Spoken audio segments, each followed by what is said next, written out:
We also cannot have a stance that absolutely drives away wealthy white people from what we do.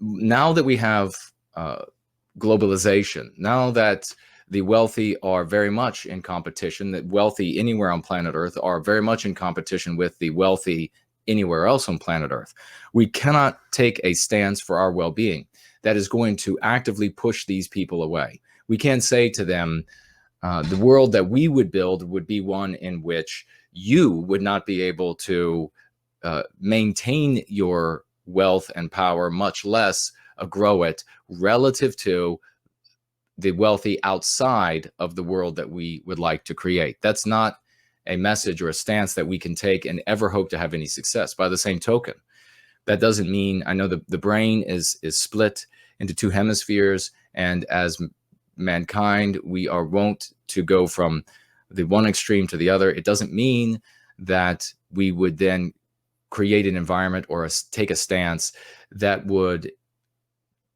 I guess, enable the already beyond those beyond with wealth beyond imagination to become even wealthier beyond imagination. There has to be an economical structure, the one, as I've said before, that is cyclical, that will indeed reduce this gap between those who are mortal gods by way of their wealth relative to the rest of us.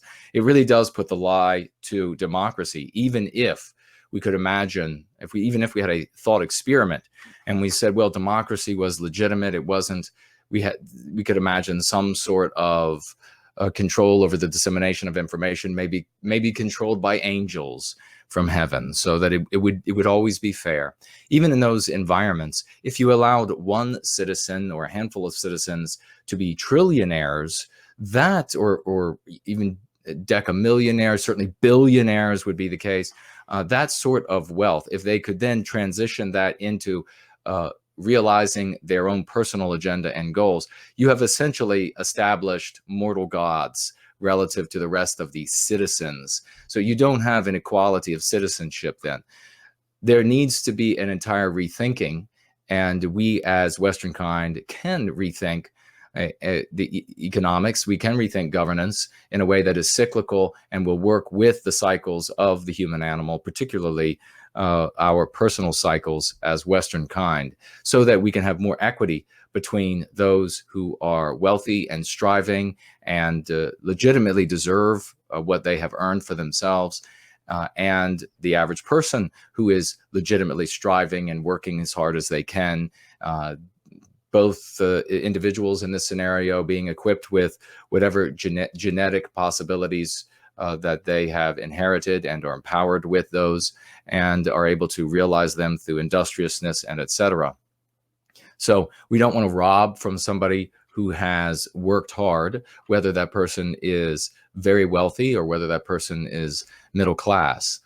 Nonetheless, we don't want to create scenarios like we have today, where we have mortal gods who can decide that they are going to literally move mountains relative to the rest of us, create seas relative to the rest of us with their wealth, and change the entire context, change the entire community, entire states with their decisions because they have the wealth to do so. So we can't obviously have a situation like that. But that goes right back to what I was saying earlier, that our stance cannot be one that absolutely drives away every white person that has a little bit of money.